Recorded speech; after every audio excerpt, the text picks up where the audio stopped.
Hallo und herzlich willkommen hier zurück zu Tales of Berseria. So, meine Lieben, meine Expedition ist wieder zurück, da muss ich mich mal eben darum kümmern. Yeah, robuster Krabbenpanzer, Wahrsagen. Yeah.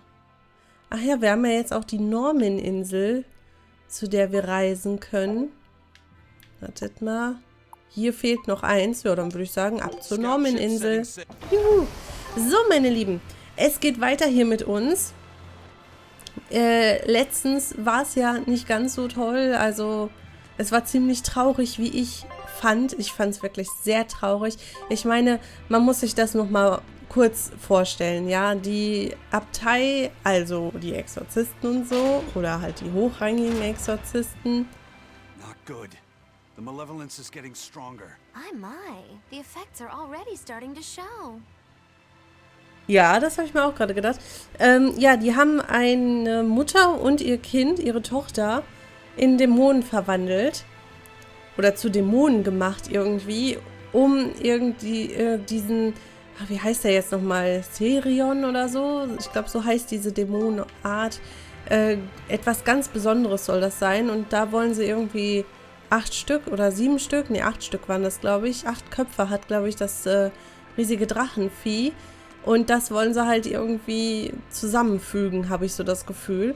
Und ja, aber was sie dann halt mit der Mutter und dem Kind angestellt haben, ist natürlich richtig furchtbar. Und ja, das hat mich auch ein bisschen mitgenommen letztes Mal. Also ich hatte einen ziemlichen Kloß im Hals, weil ich mir echt so das Weinen verkneifen musste. Und jetzt sieht es hier irgendwie gar nicht mehr so schön aus, ne? Also irgendwie nicht mehr. Die Bosheit, also das Böse wird immer mehr, wurde gerade gesagt. Das ist schon sichtbar. Das ist natürlich nicht so schön. Was wird dann aus dem Dorf? Und wo muss ich eigentlich jetzt hin? Wartet mal, ich guck mal eben.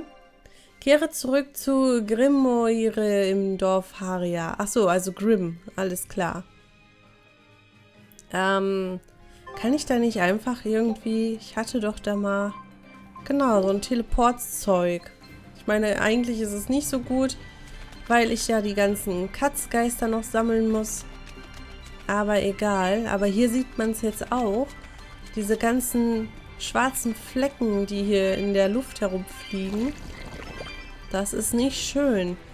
Ich hoffe, dem Dorf ist da nichts passiert. Also ich hoffe, die sind jetzt nicht alle zu Dämonen geworden oder sowas. Das wäre nicht so schön.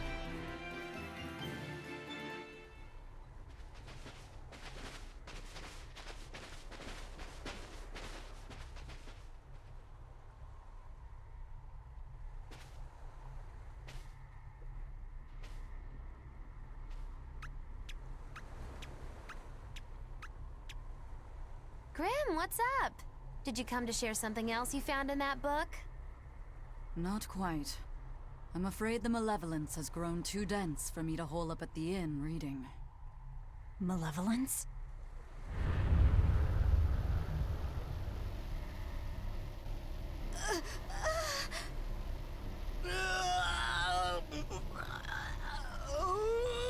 The hell? What's that coming out of their bodies? Malevolence. They're all hitting their limits.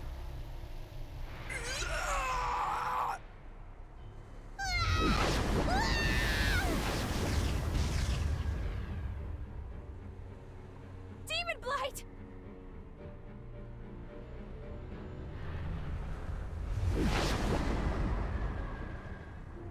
Even the inn girl! Why is this happening? They're demons now. Their malevolence is spilling over. The malevolence. All of that energy spilling from their bodies? That's what causes the demon blight?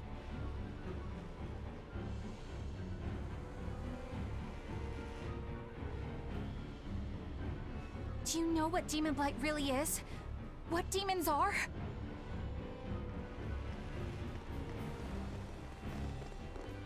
They couldn't have gotten far. Track them down at all costs. We'll talk later.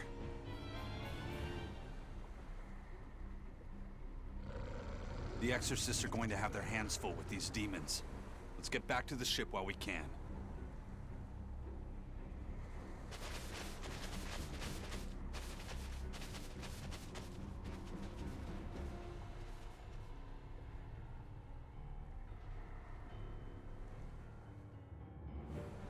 Oh Mann, ich hasse es, wenn meine Vermutungen richtig sind. Es kann doch nicht wahr sein. Ein ganzes Dorf ausgelöscht, sozusagen. Ach Mann, das ist nicht schön. Nein, das will ich nicht. Warum ist das so? Ach Mann, das ist voll doof. Naja, okay, was will man machen? Sehen wir zu, dass wir hier wegkommen, sammeln noch unterwegs ein paar lustige Katzgeister ein. Oh, die Musik ist gerade sehr dramatisch. Erinnert mich so ein bisschen an den weißen Hai. Ich weiß auch nicht warum. Ich weiß auch nicht warum, aber irgendwie erinnert mich das so ein bisschen an den weißen Hai. Naja, gut. Ich habe nichts gesagt. So, ich bin ja gespannt. Wie weit zieht sich das denn jetzt hier mit der Bosheit? Und warum ist das auf einmal so? Woher kommt das auf einmal? Wo kommst du her? Da ist ja die Frage, ist dann das andere Dorf hier auch betroffen? Das scheint ja schon ziemlich weit zu gehen. Obwohl, hier sieht es jetzt gerade nicht mehr danach aus, ne? Als ob hier noch Bosheit wäre. Ist natürlich interessant. So, dich will ich nicht. Ich will nur die Katzgeister eben einsammeln. So. Die Kiste hatten wir ja geöffnet, ne? Die Katzkiste. Ne, die hatten wir nicht geöffnet. Die habe ich nur gefunden, aber noch nicht geöffnet. Weil ich dafür 185 Punkte brauche. Ach ja, stimmt ja. Mal ehrlich, die Musik ist doch vom weißen Hai. Also komm, die ist doch voll ähnlich. Finde ich irgendwie cool gerade.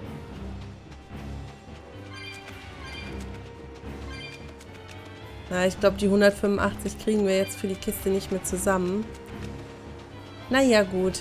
Dann gehen wir hier ins Dorf und ab zum Schiff und dann wollen wir mal schauen. Ich hoffe, hier ist jetzt wenigstens noch alles in Ordnung. Naja, also es sieht so aus, als wäre hier alles in Ordnung. Das gibt's doch nicht. Ob das eine Dorf da jetzt von der Bosheit verschlungen wurde, weil die sich halt der Abtei sozusagen nicht angeschlossen haben. Die hatten ja das nicht machen wollen. Also die haben sich ja dagegen gewehrt. Auch gegen den Glauben an dieses... wie heißt das denn jetzt nochmal? Ach, verdammt. Na, dieser andere Gott, sage ich jetzt mal. Ich weiß leider gerade nicht mehr, wie der hieß. Irgendwas mit I. Aber, keine Ahnung. Irgendwann wird es mir schon wieder einfallen. Aber hier scheint ja wirklich alles in Ordnung zu sein. Na, das ist ja wenigstens etwas Gutes. Und auch hier die Katzkiste haben wir noch nicht geöffnet. Where's my mom? Kamoana, your mother is still far away. Then I need to wait for her at home. Let's go back to Haria.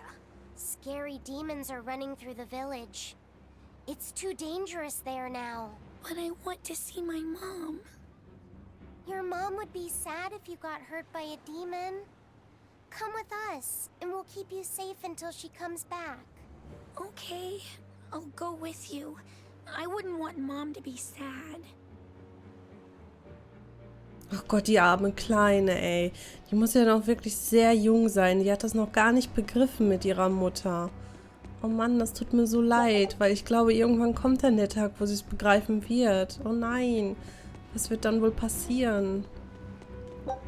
Das mag ich mir gerade gar nicht ausmalen.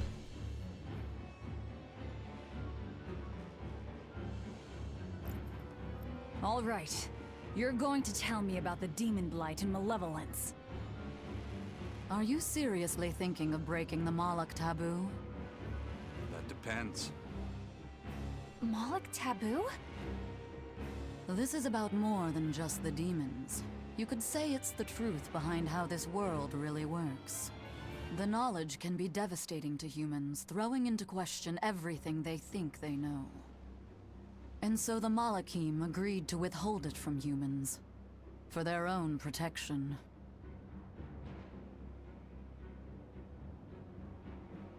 Do you still want to know? It's not like I'm a human anymore. I can't keep lying to myself. I can't go on unless I know the truth. You asked for it.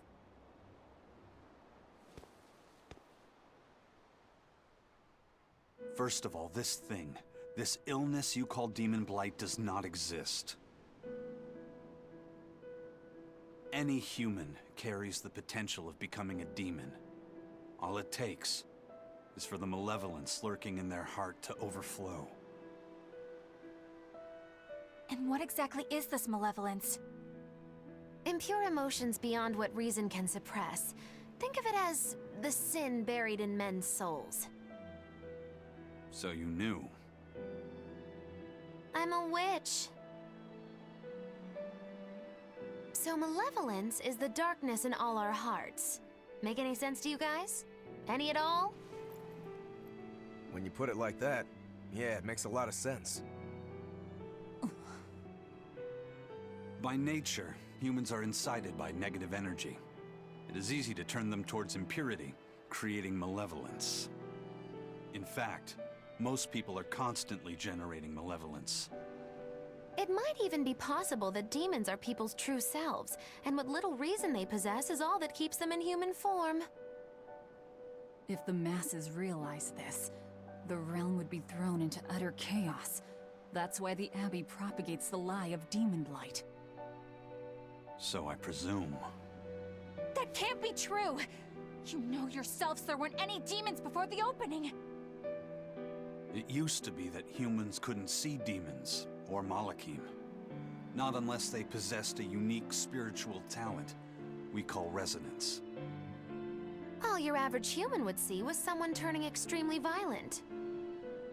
Unable to explain what was happening, they'd just call those people possessed or feral. Then what made people see them all of a sudden? I don't know. My guess would be that something triggered greater resonance among all of humanity. And then, on the day of the Advent, all humans gained the ability to perceive Malachim. And in the following days, the exorcist numbers swelled. This has to be Artorias' doing.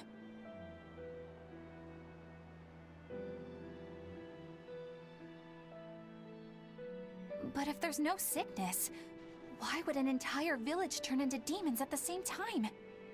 8-headed is the lord of the land, with 7 mouths to devour malevolence. Humans produce malevolence, which Therians consume and transmit to Innominat.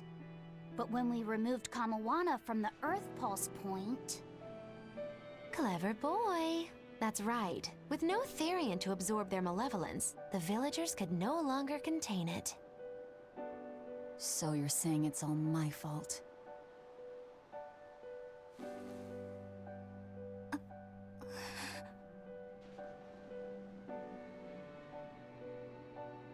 Hey, what's going on? You all look so sad. It's scaring me. On the other hand, at least now we know we can trust the contents of that ancient book. We tear the Therians away from their Earth Pulse points. Innominat's power will wane, and will prevent this awakening. But if we take away the Therians, then more and more humans will turn into demons. It's the only way to kill Artorias. Ooh, the knives come out. So even the truth won't stop you. Very well.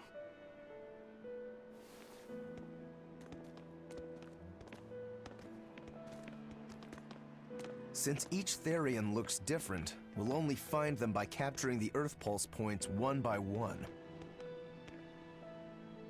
What separates humans and demons?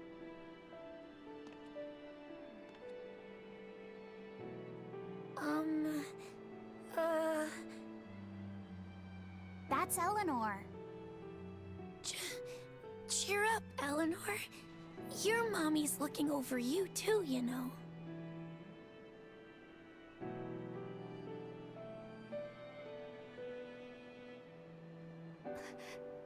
Yeah, so she is. Thank you. Come, Moana. Grimoire, I want you to tell me more about what you said earlier. About malevolence? I told you, the subject is taboo. I understand that human emotions create a poison called malevolence that turns people into demons. Is there no way to stop malevolence from being created? As long as humans remain human, no. Malevolence is born of emotion, you see. But your kind must have found a way around it. Malakim experience emotions too. But Malakim do not produce malevolence, unlike humans. That's a lie. I've watched a Malak turn into a demon. That only happens when we are exposed to too much external malevolence. True. The island was full of prisoners and demons. And Melchior hit that Malak with something that turned it into a wyvern. Was it malevolence? To Malakim, malevolence is a powerful toxin. We seek those of purity to serve as vessels to protect us from it. It is not a perfect solution, however. If the vessel is corrupted, the Malak is as well. That is correct. So if Eleanor turns into a demon, then Laphicet... That must be what Eisen meant when he said he'd hate to see Laphicet's vessel broken. A small crack in one's soul is often all it takes to break a person apart. So try not to pick on our squeaky clean exorcist too much, Thanks for the warning. Ja, jetzt so langsam nimmt unsere ganze Story hier wieder, die Story an, die wir auch aus Tales of Cestiria kennen, ne, wie es halt da war, weil da war es ja auch so, dass die Menschen an sich die Dämonen nicht sehen konnten und natürlich die Seraphim, wie sie da hießen, auch nicht. Nur unser Held in der Geschichte konnte die Dämonen und die Seraphim wahrnehmen, also auch wirklich sehen. Hey, wer bist du? So I read she mentioned something about being Entschuldigung. hired by some chef to go hunt a rare wolf on the island. But she didn't see a single blasted critter on that island, let alone any rare wolf. Place was empty. Then why did she run away? Even though she never saw nothing, she kept hearing some beast howling round the island. Freaked her right out, I tell ya. When she got back to her boat, her food had been pilfered and her ship was scratched up to hell. She got out of there as quick as she could, but her ship sunk soon as she hit open water. Sounds like whatever's there is as smart and manipulative as it is vicious. Sounds like. Later I heard some talk about how several exorcists had gotten killed on that island. If you plan on going, you'd best be very cautious. Du kannst nun zu einer neuen Verwaltungszone der Klasse 4 gehen. Eine neue Verwaltungszone. So, dann würde ich aber sagen, wir machen mal weiter hier. We just received a Sylph J from the boss of the Bloodwings. She has a job for us and wants us to meet her in Logres. How should we respond? Let's do it. Besides, we need to see if that demon in the villa was actually a Therian. Good point. And the Bloodwings might know something about the other Therians too. We're heading for Logres. Prepare to set sail. Ready anytime. Okay, also wieder ab zurück nach Logres und wir können uns ja noch an das Riesenvieh erinnern. So, da war ich schon, da war ich noch nicht. Ich glaube, da fahre ich jetzt zuerst hin. Wo ist denn Logres eigentlich? Muss ich muss ich dafür zum Saxonhafen, ne? Genau. So, da würde ich sagen, reisen wir doch noch eben hier hin und schauen uns das mal an.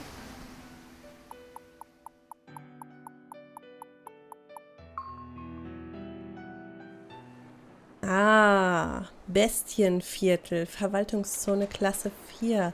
Hier haben wir wieder eine Katzkiste.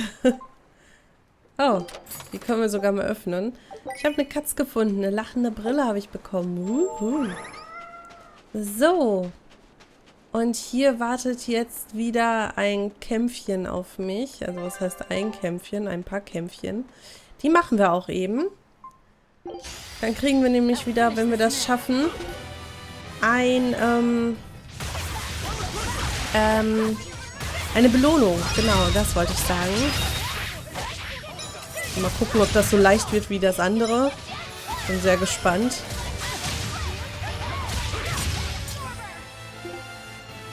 Okay, Level 13, das ist ja wirklich noch gar nichts hier.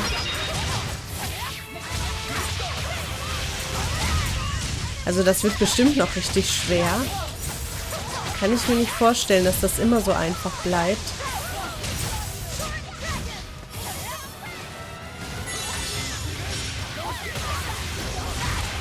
Ja, jetzt brauchen wir schon ein bisschen länger hier anscheinend.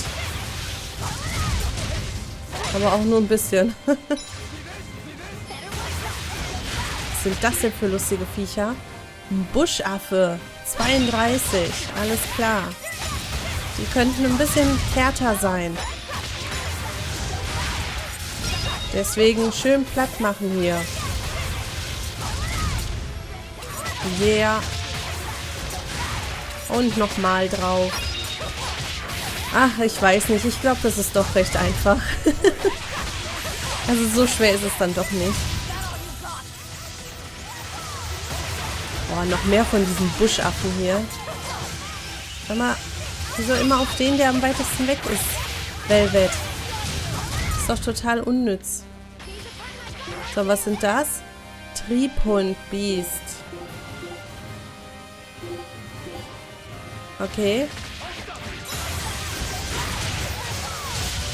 Ach, die sind ja auch leicht. Die sind ja auch mega leicht hier. Da kommen noch mehr von diesen Triebhunden.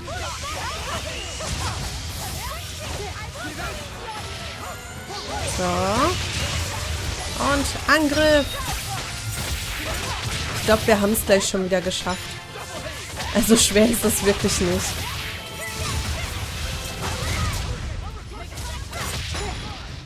Oh. Da hat mich einer gestunt gerade. Das war natürlich nicht so gut. Weil jedes Mal, wenn die mich stunnen, dann verliere ich auch eins von meinen tollen blauen Dingelchen hier. Es kommen ja immer dieselben Monster. Hier, der schon wieder und so. Der ist ja auch nicht gerade schwer. Der geht ja auch ruckzuck kaputt. Stirb! So, und schon wieder diese Affen hier. Stirb! Und du! Stirb! Und es kommen noch mehr von dem ganzen kleinen Vieh. Stinktiere und so.